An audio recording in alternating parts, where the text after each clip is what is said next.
Hello students, hello my lovely बच्चा लोग, मेरे प्यारे प्यारे atoms, a very very warm welcome. I hope आप सब लोग एकदम अच्छी हेल्थ में एंड एकदम सेफ होंगे। That's what I pray for, कि आप सब लोग ठीक रहो, स्वस्थ रहो, हंसते खिलखिलाते मुस्कुराते रहो। Okay, this is too much. Students, my name is Anubha Gaur, your chemistry master teacher at Vedantu. Your AG ma'am welcome you all to the session. और ये है NCERT सीरीज जो कि बहुत इंपॉर्टेंट है और आपको पता ही है, क्योंकि हम बोलते हैं कि एनसीईआरटी को तो अपना साइंस का भगवान समझो और एक एक लाइन आपको मिस नहीं करनी है, सब कुछ पढ़ना है। और उसमें सेकंड पॉइंट आपको यही बताया था कि इन टेक्स्ट क्वेश्चंस करना बहुत जरूरी है। तो एनसीईआरटी सीरीज आपको हेल्प कर रही है। आप सारे के सारे क्वेश्चंस जो एनसीईआरटी में गिवन है इन टेक्स्ट वाले, जो जब आप पढ़ते हो, जब बीच में जो क्वेश्चंस आते हैं एक्सरसाइज वाले, उनको सॉल्व करने में तो अब कुछ बाकी है। हम वन शॉट के थ्रू पूरा रिवाइज भी करा रहे हैं, उमंग सीरीज के through chapter and topic wise एक एक चीज पे डिस्कशन हो रहा है, रिविजन हो रहा है, डाउट्स लिया जा रहा है, मेंटी सेशन हो रहे हैं, तो सारा का सारा रिविजन होगा। नया एकेडमिक ईयर शुरू हो गया है, अपनी होप्स अच्छी हाई रखना। Just keep the target 90 and 95 above, क्योंकि आसानी से अगर आप अभी से कंसिस्टेंट रहोगे तो अचीव कर सकते हो। It's not a big deal, trust me. तो करोगे? कमेंट सेक्शन में बताना, yes ma'am we will do that. या ओके, तो आज एनसीईआरटी सॉल्यूशंस की ये 6th वीडियो है। 1 मिनट, 6th वीडियो है मेटल्स एंड नॉन मेटल्स की। बाकी के शुरू के 2 चैप्टर पूरे हो गए हैं, इसके 5 वीडियोस पूरे हो चुके हैं। आज की क्लास में पेज नंबर 57 जो है एनसीईआरटी का, उस पे जो एग्जाम्पल है 9th 10th 11th 12th, उसको डिटेल से डिस्कस करेंगे। कोई भी इंपॉर्टेंट इन्फॉर्मेशन मिस नहीं करनी है, please stay till the end. और वीडियो को लाइक करना मत भूलना, शेयर करो दोस्तों के साथ ताकि उनको भी पता चले, उनका भी भला हो, रिवाइज कर पाए। एंड सब्सक्राइब कर लेना नए हो तो, ताकि कोई भी जो इंपॉर्टेंट सारी सीरीज शुरू हो गए, वीडियो शुरू है, आप मिस ना करो। ओके, तो शुरू करते हैं with the very first question. Pratyush, Pratyush है क्या आज की क्लास में कोई? Pratyush, raise your hand. Pratyush took sulfur powder on a spatula and heated it.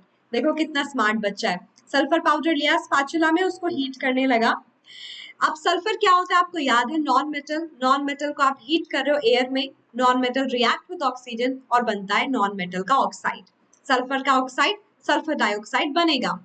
He collected the gas, that's what the gas is, by inverting a test tube over it. ये देखो यहाँ पे दिया भी हुआ है, इसको जलाना शुरू किया, बर्न करना, गैस निकली SO2 और ये टेस्ट ट्यूब में उसको फिल कर ली उसने।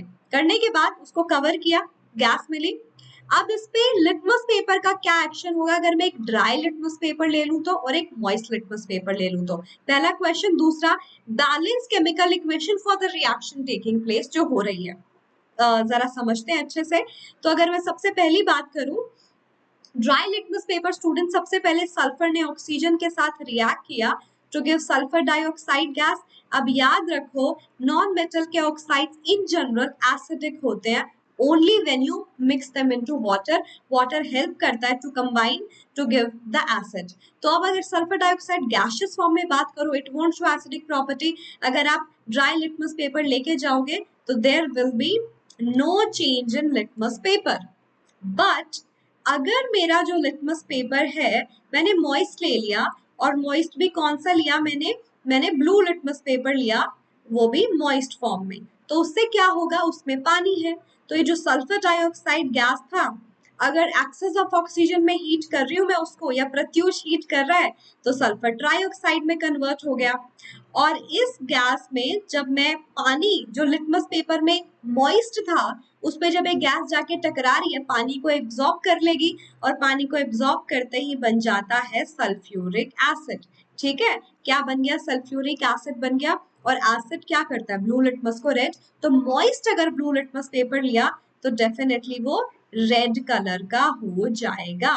समझ में आई है बात? कि अगर मैं मॉइस्ट ब्लू लिटमस पेपर लेती हूँ तो वो रेड हो जाएगा, because the acid is going to form from the non metal oxide by mixing it with water, जो कि लिटमस पेपर में है। क्लियर है? वेरी गुड, इतना ही बताना था। Right a balance chemical equation for the reaction taking place. कोई reaction बाकी है? मैंने सारी रिएक्शन लिख दी। ये वाला स्टेप नंबर 1 है, ये वाला स्टेप नंबर 2 है, A, B and C। Done done आडन, और तो कुछ लिखना ही नहीं है। आप चाहते तो मैं एक अलग कलर से भी मेंशन कर देती हूँ, ना मिक्सअप हो जाता है, सारा डिटेल सोल्यूशन मिलेगा, चिंता नहीं करने का, चिंता चिता के समान है। आज के टाइम में तो let's not even talk about that, situation already खराब है, तो no joke about the same thing. बस आप शांत रहो, काम रहो, ठीक है। ओके, तो आगे बढ़ते हैं स्टूडेंट्स। अगला क्वेश्चन है state 2 ways to prevent the rusting of iron. ये तो सबसे इजी क्वेश्चन था। रस्टिंग ऑफ आयरन क्या होता है? जब आपकी आयरन मेटल एटमॉस्फेरिक गैसेस से रिएक्ट करके, जनरली मॉइस्चर जो कि है ऑक्सीजन एंड वाटर वेपर, एक सब्सटेंस बना लेती है रेडिश ब्राउन कलर का, जो है रस्ट। और ये कंटिन्यूस प्रोसेस है, चलती जाती है चलती जाती है चलती जाती है, तो इसको रोकना बहुत जरूरी है, वरना मेटल गायब भी हो जाएगा, छेद होने शुरू हो जाते हैं ना। मेरे कूलर में हुआ था। I use to live in Delhi before, और एक कूलर था मेरे पास सहारा गर्मी का, और एक पूरा साल ध्यान नहीं दिया उस पर, बाहर ही रखा था धूप बारिश गर्मी में। अगली बार जब पानी डालने के लिए और मतलब देखा तो उसमें छेद हो गए थे। तो ये नहीं करना है, छेद नहीं करने हैं। हम प्रोटेक्ट कर सकते हैं, कैसे कर सकते हैं? पेंट करके, ग्रीस लगा के, ग्रीस या ऑयल लगा के, गैल्वेनाइजेशन से। पेंट और ग्रीस का क्या काम है स्टूडेंट्स? वो एक प्रोटेक्टिव लेयर बना लेते हैं और मॉइस्चर को रिएक्ट नहीं करने देते। गैल्वेनाइजेशन में हमने जिंक की लेयर चढ़ा दी, जो कि ज्यादा रिएक्टिव है, और वो एटमॉस्फेरिक ऑक्सीजन से रिएक्ट करके जिंक ऑक्साइड की एक प्रोटेक्टिव लेयर बना लेते हैं मेरे आयन मेटल के ऊपर, और उसको रिएक्ट करने से रोकते हैं। ठीक है, बस इतना ही, इतना करोगे काफी है। 2 ways ही तो पूछे थे। या फिर आप बता दो कि हम और क्या कर सकते हैं। प्लेटिंग कर सकते हैं, क्रोम प्लेटिंग कर दिया, टिन प्लेटिंग कर दिया, बट थोड़ी महंगी हो जाएगी, बट कर सकते हैं। जो आप ये सुंदर सुंदर बेल देखते हो ना, इस पे कौन सी प्लेटिंग होती है? Chrome plating. जो साइकिल वाली बेल होती है, या जो हमारे टैप होते हैं, वो जो शाइन वो किसकी वजह से आती है? क्रोम, मतलब क्रोमियम की प्लेटिंग करने से। ठीक है, तो these are some of the ways. बहुत इजी वाला क्वेश्चन था ये। अब ये क्वेश्चन इजी है कि नहीं देख लेते हैं। What type of oxides are formed when non-metal combine with oxygen? अभी तो किया था, बट नहीं, थोड़ा सा ट्विस्ट है। याद रखो, नॉन मेटल जब भी ऑक्सीजन से रिएक्ट करते हैं, डेफिनेटली नॉन मेटल का ऑक्साइड बनेगा, बट जनरली एसिडिक होता है, बट समटाइम न्यूट्रल भी हो सकता है। Acidic in general, but neutral भी हो सकता है। एग्जाम्पल से समझा देती हूँ। कार्बन है, कार्बन लिया तो कार्बन डाइऑक्साइड एसिडिक होगा, सल्फर डाइऑक्साइड एसिडिक होगा, नाइट्रोजन डाइऑक्साइड पानी में मिलाओ नाइट्रिक एसिड एसिडिक होगा। न्यूट्रल भी है, कार्बन मोनोऑक्साइड हो गया, कार्बन का मोनोऑक्साइड नॉन मेटल का ऑक्साइड है, बट न्यूट्रल है। वाटर विच इज हाइड्रोजन का oxide, hydrogen is a non metal, पर ये जो ऑक्साइड है ये भी न्यूट्रल है। N2O nitrous oxide, laughing gas है ये मेरी, न्यूट्रल है। समझ आया? तो जनरली एसिडिक होते हैं, बट कुछ एग्जाम्पल हैं जो न्यूट्रल भी हो सकते हैं, इसमें ध्यान रखना।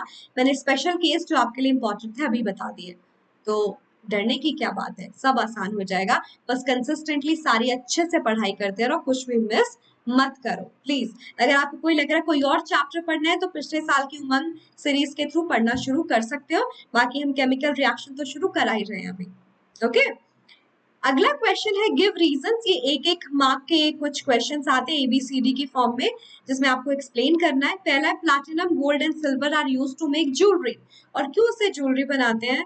तो स्टूडेंट्स, ज्वेलरी क्यों बनाएंगे? हम पहनेंगे तो हम नहीं चाहते कि वो कोरोड हो, रस लगे, वो खराब दिखे कुछ टाइम बाद। तो ये कुछ ऐसी मेटल है which are less reactive and some you can even say least reactive. तो उनका काम क्या होता है? being less or least reactive, they won't react with atmospheric oxygen, water vapor and atmospheric gases.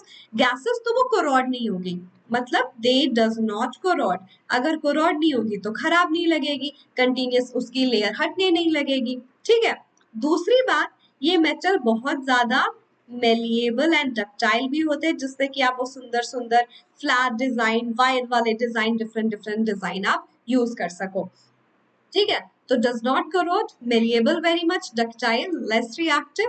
तो ये सारी चीजें हैं जो उसको हेल्प करती है टू मेक ज्वेलरी। बहुत टाइम तक सेम रहती है, ऑलमोस्ट डल नहीं पड़ती। या तो आसान है, 1 मार्क मिल गया आसानी से। दूसरा है सोडियम पोटाशियम लिथियम की बात करें, वो बेचारों को तो ऑयल के अंदर रखना पड़ता है। तो बिल्कुल opposite from the last question, इनको ऑयल के अंदर क्यों रखते हैं हम students? Because these are quite reactive metal. अगर मैं सोडियम की, पोटाशियम की, लिथियम की बात करूं, ये रिएक्टिविटी सीरीज में ऊपर आते हैं क्योंकि बहुत ज्यादा रिएक्टिव मेटल है। आप अगर एटमॉस्फेयर में छोड़ दोगे, ऑक्सीजन से रिएक्ट करके ऑक्साइड बना लेते हैं और इतनी ज्यादा एनर्जी निकलती है कि उनमें आग लग जाती है। वाटर से जब ये रिएक्ट करते हैं, सपोज मैंने लिथियम ले लिया, ऑक्साइड बनेगा और फिर फर्दर रिएक्ट करके उसका हाइड्रोक्साइड बन जाता है, हाइड्रोजन गैस निकलती है और इतनी एनर्जी कि वो जो हाइड्रोजन गैस निकली है वो मेटल के सरफेस से निकल के आग पकड़ लेती है। तो ये जो सब्सटेंस इतने रिएक्टिव है, बहुत जल्दी फायर कैच कर लेते हैं। तो ऑयल के अंदर रखने का मतलब है, ऑयल की तरीके से क्या होगा, oil is not letting the moisture और gases to come enter come into it, और जिससे कि हम उसको प्रोटेक्ट कर पा रहे हैं। ठीक है, तो केरोसिन ऑयल जनरली इसलिए क्योंकि थोड़ा कंपैरेटिवली सस्ता होता है, थोड़ा थिक चाहिए मुझे कोई भी जो मैं ऑयल लूं, ऐसा नहीं कि वो इतना वॉलेटाइल है नेचर में कि अपने आप उड़ जाए। तो पेट्रोल, डीजल हम ये सब नहीं ले सकते। ठीक है, तो ये रीजन है। अगला है aluminium is a highly reactive metal yet it is use to make utensil for cooking. सोचने वाली बात नहीं है कि एल्यूमिनियम के हम घर में यूटेंसिल यूज करते ही करते हैं। क्यों करते हैं जबकि वो इतना रिएक्टिव है? तो बोलो हाँ, रिएक्टिव है, बिल्कुल मान ली आपकी बात। और ऑक्सीजन से रिएक्ट करके क्या करेंगे, वो तब की तब एक ऑक्साइड की लेयर बना लेते हैं। तो एल्यूमिनियम इज क्वाइट रिएक्टिव। जब आप स्टार्टिंग में यूज करते हो, थोड़े टाइम में वो डल पड़ जाता है क्योंकि वो ऑक्सीजन से रिएक्ट करके ऑक्साइड का लेयर बना लेता है। बट एक बार ये लेयर बन गई, so this is acting as a protective layer, जो ना ही फर्दर कोरोजन होने देती है और हीट रेजिस्टेंट भी होती है और आपके सिस्टम को खराब भी नहीं करी, यानी कि लेयर उतर के आ रही है और आपके खाने में आ रही है।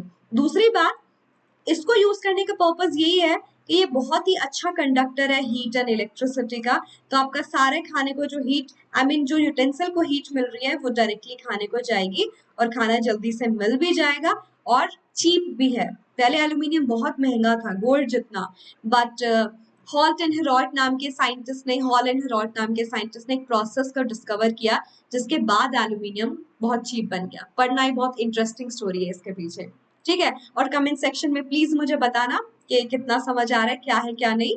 और अगला क्वेश्चन है, carbonates and sulfides are usually converted into oxide during the process of extraction। तो स्टूडेंट्स, जब भी मेरे पास मेटल के कार्बोनेट या मेटल के सल्फाइड होते हैं ना, एग्जांपल से समझाती हूँ। जिंक कार्बोनेट हो गया, जिंक सल्फाइड हो गया। अब हमारा काम क्या है इस चैप्टर में, ये मेटल के कुछ ओर्स होंगे, इसमें से मेटल को एक्सट्रैक्ट करना पड़ेगा। बट हम क्या करते हैं, जिंक कार्बोनेट से सीधा जिंक नहीं निकाल सकते, ना ही सल्फाइड से।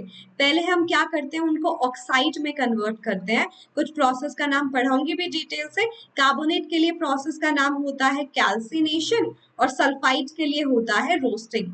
ये हम कुछ प्रोसेस यूज करते हैं, ऑक्साइड में कन्वर्ट करते हैं और उससे अपनी जिंक मेटल को निकालते हैं। तो ऑक्साइड में कन्वर्ट क्यों करना पड़ा स्टूडेंट्स? क्योंकि ऑक्साइड से मेटल को निकालना is very easy than carbonate and sulphide. ठीक है, तो पहले ऑक्साइड में चेंज करेंगे, ऑक्साइड से मेटल को आसानी से by using even a very cheap and economical reducing agent हम मेटल को ला सकते हैं। कोक पाउडर, कार्बन के पाउडर को यूज कर दिया, वो ऑक्सीजन को ले जाएगा, जिंक को अकेला कर देगा। ये बॉन्ड को आसानी से तोड़ सकते हैं। ठीक है, इकोनॉमिकल प्रोसेस हो गई, बस इतनी सी बात है। तो कुछ चीजों में बहुत दिमाग नहीं लगाना, सिंपल फंडे याद रखने हैं और सब कुछ समझ आ जाएगा। ठीक है, रॉकेट साइंस नहीं है, बहुत बहुत सिंपल है। ओके, तो ये समझ आया? तो याद रखो, ये तो सिर्फ ट्रेलर था। वेदांतों की ऑनलाइन क्लासेस चेक करो, डिस्क्रिप्शन बॉक्स में लिंक है टू गेट प्रो क्लासेस, और उसकी हेल्प से आप बहुत अच्छे से इस सेशन में पढ़ाई कर सकते हो, समझ आएगा, मजा आएगा आपको। सारे के सारे सेशंस के हमारे नोट्स मिलेंगे विद आवर ओन फीडबैक, क्या इंपॉर्टेंट है क्या नहीं। उसके अलावा students, master teachers, team of class teachers आपके डाउट सॉल्व करेंगे इन क्लास। अगर आप प्रो क्लासिक या प्रो प्लस वाला कोर्स लेते हो, डिफरेंट डिफरेंट मॉडल है, तो उसमें आपको क्लास के बाद भी डाउट सॉल्व करने की फैसिलिटीज थ्रू डाउट ऐप मिलेगी। 8 AM टू 11 PM आपको कभी भी डाउट आता है, आप डालो, विद इन 20 मिनट्स वो सॉल्व हो जाएंगे। उसके अलावा आप अगर प्रो प्लस लेते हो तो एक पर्सनल मेंटर भी थ्रू आउट द ईयर आपको मिलेगा, which the person will make sure आपकी ग्रोथ हमेशा पॉजिटिव रहे, आप सारे assignments time to time solve कर रहे हैं, अपने डाउट्स डिस्कस कर सकते हैं, टेस्ट के कुछ क्वेश्चंस कुछ ट्रबल कर रहे हैं, आपको मोटिवेट करना, आपको गाइड करना आगे के लिए, इस क्लास के लिए, वो सारे ड्यूटी एक टीचर जरूर मेक श्योर करेगा। और हर सेशन में क्विज होती है, मेंटी का कोई सोचना ही नहीं है, मजा आता है, समझ आता है, and you going to have a wonderful experience. 3D models होते हैं, tap and tap activity, tap and track, इतना कि आपका पार्टिसिपेशन हम मेजर कर सकें कि आपको समझ आ रहा है कि नहीं। तो बहुत ऑसम एक्सपीरियंस होने वाला है, मिस मत करो अपॉर्चुनिटी को। ये प्रो लाइट का प्राइस है जो 2600 से डिक्रीज होके 2340 हो जाएगा। टीचर का कोच एप्लीकेबल होता है ऑलरेडी, नहीं हो तो चेक करना है, एजी प्रो लगाना है, क्योंकि आपकी एजी मैम है प्रो। सारे साल के लिए भी प्लान कर सकते हो, ज्यादा बेनिफिशियल होगा और कोई दिक्कत नहीं आएगी लॉन्ग टर्म में। आप पूरा साल हो, आपको कुछ सोचना ही नहीं है इस साल क्या, आई मीन इस मंथ क्या, अगले मंथ क्या एंड ऑल, ठीक है। तो प्लान कर लो प्रॉपर्ली, क्योंकि एक सेशन हार्डली आपको 11 रुपीज में मिल रहा है, and that's a good investment for this year of yours, ठीक है। नए बैचेस शुरू हो रहे हैं, डिले मत करो। एक ऑलरेडी 26 अप्रैल से शुरू हुआ है, तो बैच आप ये ज्वाइन कर सकते हो, ठीक है। और बस सारी इन्फॉर्मेशन तो समझ आ गई। आई होप आपने लाइक भी कर दिया वीडियो को, नहीं किया तो प्लीज कर देना, सब्सक्राइब कर लो चैनल को और शेयर करना मत भूलना। Thank you so much students for staying till the last. तब तक के लिए keep following, stay tuned, take care, hasta लवस्ता।